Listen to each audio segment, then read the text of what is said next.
Hi guys, welcome back to me, it's Minail. Jadi di video kali ini aku mau membagikan tentang pengalamanku menjadi seorang MC dan juga moderator. Not fully about me, tapi juga tentang acara yang kubawakan, yaitu tentang beasiswa LPDP. Dan perbincangannya juga sangat menarik, tapi aku mohon maaf banget karena hanya beberapa part yang aku videoin dan ini dokumentasiku pribadi, and I hope you guys can accept it. And I hope you guys get the insight from this video. Enjoy! Podcast lagi saya sebenarnya kok beda. Terus akhirnya aku mikir oke kayaknya masalah hidup yang lain kayaknya perlu dilakukan karena tes IELTS itu katanya susah gitu kan. Terus kayak harus belajar, dan kalau misalnya nggak daftar nggak belajar serupong, aku mah kayak ya mbak aku mau booking tes IELTS sebulan lagi gitu, biar dalam satu pekerjaan atau satu proses gitu rasanya kayak mau belajar yang lain gitu, kayak pingin apa lagi nih gitu. Mau Harvard nggak, kayak tahu dulu visionnya apa, kayak aku bisa merefleksikan kamu tadi 3,5 tahun di dalam sistem ini. Aku tahu, oke, ini learning curve aku udah penuh di sini, aku mau sekolah untuk menambil yang ini, gitu. Bukan kayak gegayaan aja gitu ya. Jadi biar, karena nanti di personal statement akan ke-reflect apakah teman-teman beneran punya purpose untuk mau ikut ikutan luar. Itu pasti akan kelihatan. Apalagi di wawancara, aduh udah deh, lo stagnan banget yang ketahuan kalau misalnya lo nggak punya tujuan hidup, kelihatan banget. Dan ya bener banget tadi kata Teh Dewi, kayak gue tiap hari mau ke interview LPDP kayak ampe berbusa, ampe kantong mata hitam berbusa lagi, kita latihan terus guys. Jadi jangan gagal konyol. Kayak kalau menurut aku sih apa ya, kita boleh gagal karena hal substantif kita nggak mampu, tapi kalau kita gagal karena kita nggak latihan, such a waste of time, of course, such a waste of potential, trade off ya banyak banget. Jadi kalau bisa latihan bener. Aku cuma punya satu menit doang berkesan dalam proses seleksi, yaitu ya tadi kayak latihan lagi. Cuman nggak apa-apa guys, latihan terus, yang penting keterima ya kan. Terus tips menentukan jurusan dan kampus yang paling tepat. Sebenarnya it really depends, baik lagi sama purpose kalian. Look at yourself, jangan sampai kayak kita ikut-ikutan doang. Terus habis itu oke, kita maunya kemana, terus cari tuh kayak jurusan mana yang sesuai sama tujuan kalian apa, terus cari universitasnya gitu. Terus spill 3 hal spesifik yang dilakukan agar bisa tembus Harvard. Pertama, personal statement harus kuat, jangan aneh-aneh. Oh ya, I also do essay review. Jadi kalau misalnya teman-teman mau essay review, kirim ke email tadi yang aku udah drop di comment box. Terus what else? Latihan terus apa lagi ya? Terus cari mentor. I'm so glad Afifa membuat platform ini, karena kadang-kadang ya kita tuh suka drone sendiri kayak tiap hari susah banget segala macam. Tapi sebenarnya when we talk to somebody yang lebih berpengalaman, yang lebih udah tahu ada pengalaman dan lain-lain, itu tuh ternyata so that's how it works. Seperti itu. Jadi jangan pernah takut untuk nanya sama orang-orang kayak talk to me, kayak kirim email, aku akan insya Allah balas meskipun nggak tahu ya respon terakhir bakal respon apa enggak, tapi kayak just try everything ya. Kalau misalnya nggak dibales ya, sama aku tuh kayak waktu aku mau ke Harvard, aku cari LinkedIn kayak mahasiswa Indonesia di Harvard itu siapa, terus kayak ya udah aku chat, ada yang bales, ada yang nggak bales, nggak ada. Ada juga yang nggak bales, ya nggak apa-apa. Okay, it's over time, 1 minute. Thank you so much. I will. Sorry, over. Ya, terima kasih. Oke, terima kasih banyak Kak Asti, luar biasa banget ya teman-teman insight-nya. Ini berasa lagi nontonin TED Talk nih Kak. Berasa ini juga lihat Maudy Ayunda lagi cerita gitu. Vibes-nya Maudy Ayunda banget soalnya. Iya bener. Mungkin ini ya Kak, bisa diambil sebuah izat orang andalan puskesmas yang kabur ke Harvard. Bisa jadi tema webinar berikutnya gitu ya. Seru juga nih kayaknya. Mudah-mudahan ada yang mengundang lagi ya. Ayo teman-teman silahkan. Oh, one thing. Satu hal lagi, karena tadi kayak dari puskes ke Harvard, jadi kalau misalnya teman-teman yang PNS atau yang kayak ngerasa kayak, aduh pekerjaan hidupku tuh cuma clerking doang, pekerjaan hidupku tuh cuma bikin SPG, bikin ini, believe me, kayak gue juga ngerjain hal-hal administratif gitu, tapi pasti ada purpose-nya kan hal administratif itu. Jadi there's no such thing as aduh gue nggak ada purpose gue cuma di doang itu doang, kayak nggak ada hal-hal yang kecil dalam ini. Setiap isu pasti matters. Itu gimana caranya kalian ngedeliver urgency itu? Karena aku kemarin waktu aku sering buka interview tuh sering banget kayak orang-orang misalnya kayak bikin bisnis cookies gitu. Kayak kalau misalnya ngeliat urgensinya mungkin sepintas nggak ada ya cookies apa gitu ya. Tapi waktu dia ngedeliver itu purpose-nya apa dan gimana dia membangun, gimana tujuannya, well that's another thing. Jadi itu gimana kalian ngemasnya? Jadi jangan sampai kalian ngerasa oh isu yang gue angkat nggak penting, nggak ada isu yang nggak penting di dunia ini. Itu gimana cara kita ngeliatnya aja? Oke. Thank you. Sorry luar biasa banget ya, nggak ada isu yang nggak penting gitu kan ya. Selama 3 tahun Kak Asi udah mengemas isu-isu yang akan dibawa gitu. Jadi intinya kita tahu nih tujuannya apa, nanti mau biar diwawancara tuh juga nanti tahu bahwa isu ini tuh penting gitu. Terus ketika balik nanti bisa memperbaiki sistemnya. Wah luar biasa banget Kak Asi. Mungkin nanti bisa kita lanjutin di sesi Q&A ya. Nah buat teman-teman, wah makin kebakar nih kayaknya semangatnya ya teman-teman. Kita lanjut ke materi yang berikutnya. Nah, materi yang berikutnya ini akan disampaikan oleh seorang perempuan, dan beliau itu juga pernah kuliah di UI juga nih guys. Terus beliau juga akan melanjutkan atau udah melanjutkan kuliah di Chicago University dengan beasiswa LPDP. Nah, beliau ini juga merupakan penerima beasiswa Rumah Kepemimpinan, dan beliau ini juga merupakan seorang volunteer, pernah jadi volunteer di Data Science Indonesia Community. Ini kalau CV-nya dibacain satu-satu nggak kelar nih guys sesi kita kali ini. Oke, nah aku kasih clue terakhir ya. Beliau ini akan menyampaikan tentang suka duka scholarship hunters, resiliensi dan pantang menyerah. Nah, kira-kira siapa ya pembicara kita kali ini? Boleh dong teman-teman ditulis di kolom chat. Kak Nida, oke langsung ya. Kak Iwan langsung bilang Kak Nida. Oke, kepada Kak Nida dipersilahkan. Halo Kak Nida, selamat pagi. Halo, selamat malam ya. Oke, selamat. Jadi aku di Chicago, kebetulan di sini jam 10 malam gitu, jadi 12 jam dari Indonesia gitu. Oke, selamat malam Kak. Oke Kak, kami persilahkan untuk memberikan insight ya buat teman-teman. Barangkali habis dikasih insight sama kakak jadi kebakar lagi nih semangatnya gitu. Silakan Kak.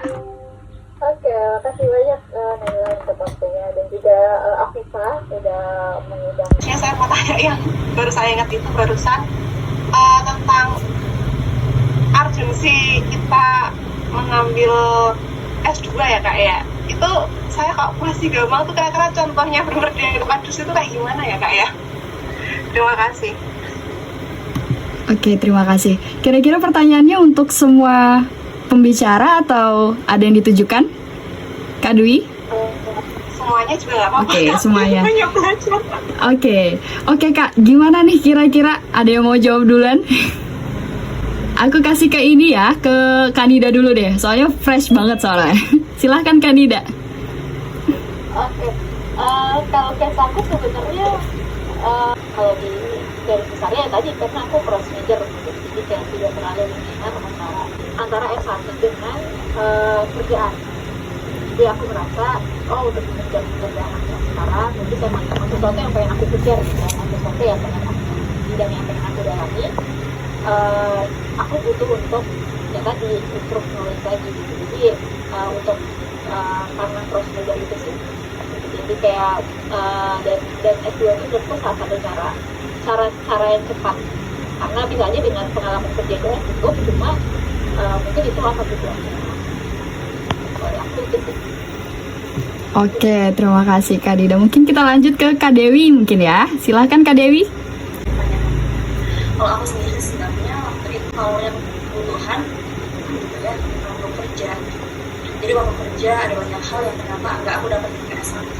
Karena bidang aku kan di bidang pemberdayaan masyarakat saat itu di NGO, kemudian diminta untuk gimana deh kamu bisa nggak mengukur dampak sosial secara ini ya, jadi semacam tools namanya tuh social integration. Bisa nggak nih kamu kayak wah ini nggak kita saya dapatnya waktu S2 kalau misalnya belajar kayak gini gitu. Nah sekarang dapat jadi banyak hal yang ketika bekerja gitu ya, selain tadi bagian data dan juga karena aku linear ya gitu, jadi banyak hal yang lebih semacam konfirmasi gitu, pengalaman empirik yang aku dapat waktu kerja. Kemudian ternyata kayaknya aku perlu nih systematic thinkingnya itu jalan ketika waktu S1. Jadi ketika kerja kan kita banyak di lapangan ya, tapi gimana sih bisa meramunya gitu, dan bisa ada guru yang bisa mensistematiskan cara aku berpikir.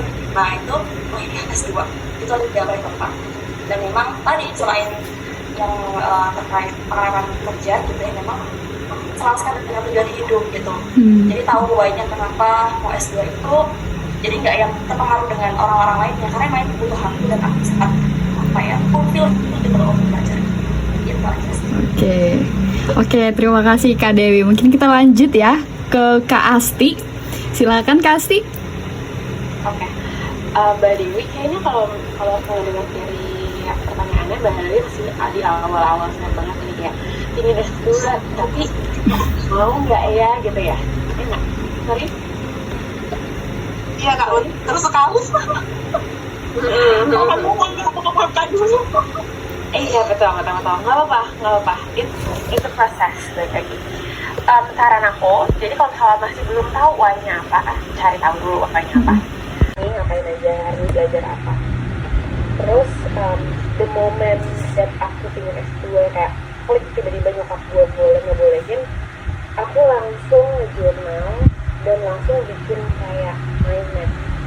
Agak nerdy kedengerannya, tapi kayak emang kayak agak nerds. Jadi kayak aku suka banget sama sticky notes, aku suka journaling gitu deh. Kayak pokoknya misalnya gini, tanya terus kenapanya, dan kenapa mau kenapa mbak Didi concernnya masalah apa yang membuat Mbak Didi berapi-api ketika mengejar sesuatu, apa yang membuat Mbak Didi merasa kayaknya aku butuh ini, kayaknya purpose hidupku kayaknya ini, atau kayaknya I'm very passionate about apa. Abis itu baru nanti tanya lagi kenapa isu ini penting, kenapa harus isu ini, kenapa kayak gitu. Nanti begitu tahu isunya apa yang mau diangkat, pro kita dalam isu itu apa, baru dari sekolahnya. It's a process. Gak mungkin tiba-tiba kok tahu banget gua besok mau kuliah di mana, gak mungkin. Jadi nikmatin aja prosesnya.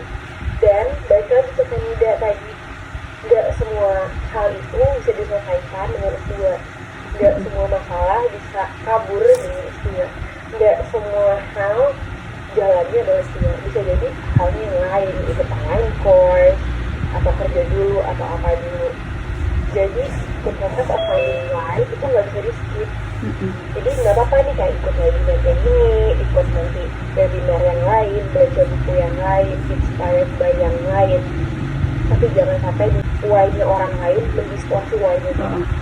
Kalau why-nya aku A, why-nya Dinda B, why-nya Dinda C, why-nya Bagi, nggak mungkin A atau B atau C, pasti ada yang lain. Kayak pasti akan ada distinct powers dari kita sendiri. Sorry, aku mau nambahin sedikit boleh nggak ya? Oke, silakan. Boleh Kak. Nambahin dari Asti juga. Tadi kan Asti menekankan tentang finding process of finding why gitu ya. Jadi kalau tadi kan mungkin salah satunya lagi dengan banyak nanya ke diri sendiri gitu ya, jurnalis, dan sebetulnya dia banyak nanya ke diri sendiri yang gitu. Mungkin tambahan dari aku, tambahan itu adalah banyak explore. Jadi misalnya teman-teman udah tanya gitu, kalau misalnya untuk case aku gitu kan, aku kan ibaratnya kayak aku nggak tahu yang sebelumnya dia data saya itu apa sih gitu, aku bidangnya apa sebelumnya satunya, terus kerjanya apa, tapi kenapa aku tahu kira-kira aku mau mengejar di data saya ya karena aku coba, aku explore gitu. Jadi kayak ketika teman-teman sudah oke, kayaknya ini nih tapi masih belum yakin, ya udah coba explore aja gitu. Banyak kok cara-cara untuk explore. Oh coba misalnya kalau misalnya belum terlalu pengen serius banget, oh coba pengen ikut komunitas dulu kayak gitu, atau tadi misalnya baca-baca dulu atau ikut online course dulu kayak gitu. Jadi kayak apa ya, setelah tadi banyak tanya sendiri-sendiri, terus mulai mempercepat nih sebenarnya bidangnya ini gitu ya, sebenarnya ini ya, explore aja dulu gitu, coba benar-benar menemukan kayaknya apa sih. Oke, terima kasih banyak. Mungkin kalau boleh dirangkum, ini kali ya, banyak-banyak tanya ke diri sendiri, merefleksikan diri, berkomunikasi dengan diri sendiri ya. Terus habis itu explore banyak hal, karena banyak di dunia ini hal-hal yang sebenarnya kita nggak tahu gitu. Ternyata aku tuh cocoknya di sini gitu. Gimana Kak Dwi, apakah udah dapat insight-nya? Iya Kak, terima kasih banyak ya Kak semuanya. Oke, terima kasih sekali jawabannya. Oke, terima kasih banyak. Mungkin kita lanjut kali ya ke pertanyaan yang berikutnya dari Kak Jovita. Silahkan Kak Jovita. Ya, sebelumnya terima kasih Kak atas kesempatannya. Saya izin memberikan pertanyaan kepada Kak Asti. Sebelumnya perkenalkan Kak, saya Jovita Tangirinda. Saya fresh graduate bulan Agustus kemarin dari S1 PG Universitas Sriwijaya gitu. Dan aku emang udah insya Allah berniat sekali melanjutkan studi master aku gitu Kak. Nah, dan insya Allah juga bercita-citanya study abroad gitu Kak, kalau berkesempatan melalui beasiswa. Nah, kira-kira apa ya Kak sesuatu yang harus aku Kalau misalnya ada orang yang datang juga, jadi jangan lupa pertama ada subjeknya, tujuan kalian apa, misalnya minta IELTS apa sih namanya tadi, Cambridge misalnya gitu, atau kayak request gitu. Nah, habis itu kayak ada openingnya, kenalan dulu apa tujuannya, makasih, assalamualaikum gitu. Jadi jangan lupa dalam korespondensi perlu etika juga. Tapi aku ada perubahan. Nanti untuk kedepannya kalau orang-orang yang kita nggak tahu, ada satu Yup. Setuju banget sih sama Kak Asti, unggah-ungguh ya mungkin bahasanya. Jadi kita tuh tahu ini nih siapa sih sebenarnya, mau ngapain sih, tiba-tiba nanya minta ini doang kan bingung juga ya siapa gitu. Oke. Oke, gimana tadi Jovinda, mungkin ini ya. Jadi kita pertama finding why-nya, explore diri, habis itu reach out ke orang-orang yang kira-kira bisa ngebantu kita. Terus habis itu juga tingkatin skill kamu sama personal statementmu. Mungkin itu kali ya. Nah, mungkin ini satu pertanyaan terakhir dari Kak Iwan. Oke Kak Iwan, silahkan Kak Iwan. Oke, terima kasih Kak. Mau nanya, sebenarnya dari Kanida, saya cross major juga Kak. Ya. Dan sebetulnya tadi ingin bertanya tapi sudah habis ya sesi waktunya gitu. Jadi ya insya Allah next time mungkin di sesi kedua nanti sore bisa dapat kesempatannya. Terima kasih Kak, itu aja. Oke, terima kasih Kak Teguh. Sampai jumpa di sesi kedua ya Kak Teguh. Ya Kak, insya Allah. Oke, nah teman-teman, itu dia webinar atau sharing-sharing kita pada hari ini. Semoga ada manfaat nih yang bisa kita dapat dan juga bisa kita manfaatkan untuk pendidikan kita berikutnya. Oke, aku Naila Siri Aryati. Aku mohon maaf banget kalau seumpama ketika memandu acara ada salah-salah kata atau ada hal-hal yang menyinggung kalian. Dan aku ingetin lagi, jangan lupa nanti join lagi. Dan terima kasih banyak kepada para pembicara, Kak Dewi, Kak Asti, dan Kak Nida. Selamat menikmati harinya yang udah malam ya ini Kak.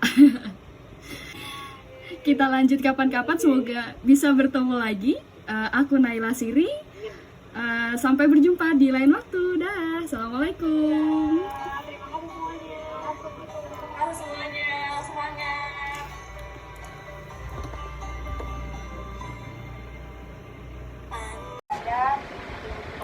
Kawan kita debut guys. teman-teman yang baru datang dan penasaran apa itu desain Inggris, bisa kita cek. Kayak gitu. Jadi biasanya permasalahan di daerah teman-teman kan, contohnya teman-teman bisa menggambarkan kurikulum apa saja yang akan teman-teman ambil untuk nantinya bisa dimanfaatkan pasca studi. Jadi teman-teman harus riset memang poin. Nah, Gini selling point Sebagai pelamar beasiswa kan aku beberapa kali buka pintu itu ya, kayak paling teman-teman juga akan melaksanakan ini gitu. Nah biasanya waktu buka pintu itu ini nggak pernah pertanyaannya nggak pernah disinggung terkait. Jadi Kak Tatum sekarang sedang menempuh pendidikan di University of Cambridge di Department of Research in Second Language Education, dan beliau juga merupakan seorang International Education Consultant Insan Edu Group. Itu ada di Riau ya Kak ya. Luar biasa banget nih achievement dari Kak Tatum, dan banyak banget artikel yang udah dipublish di Scopus ya Kak. Iya. Kita langsung aja nih. Kita dulu kita dengarkan tips dan trik dari Kak Tatum. Oke, terima kasih Kak Dia. Perbaiki tingkat klarifikasi. Ya, pastikan diklarifikasi, jangan ditinggalkan. Oke. Terima kasih banyak Kak Tatum. Mungkin nanti buat teman-teman yang ingin bertanya akan kita bahas di Q&A session di akhir acara nanti Kak. Jadi terima kasih banyak untuk Kak Tatum atas sesi sharingnya. Kita lanjut lagi ke sesi yang ketiga. Oke, jadi Kak Yayan adalah seorang working juga di LPDP yang saat ini di Monash University ya Kak ya. Betul, di Monash. And Taxation. Jadi Kak Yayan juga pernah ke sekolah di STAN dan juga merupakan lulusan di University of Colorado Boulder dan merupakan seorang information system. Kalau kita sempurnakan niat, maka Allah akan sempurnakan pertolongannya. Kalau akhir dan kita berjumpa, Masya Allah. Interviewer ke kita nanti ya Kak ya. Jadi jangan dijadiin oke, ini yang akan keluar di pertanyaan di wawancara. Teknologi di bidang Sustainable Energy Technology. Kak Veno juga pernah kuliah di Institut Teknologi 10 November dan saat ini Kak Veno bekerja di PT Indonesia Power sebagai Junior Expert of Knowledge Management dan Innovation dan aktif sebagai President Council Head of Program and Creativity di Asosiasi Alumni Rumah Bapak.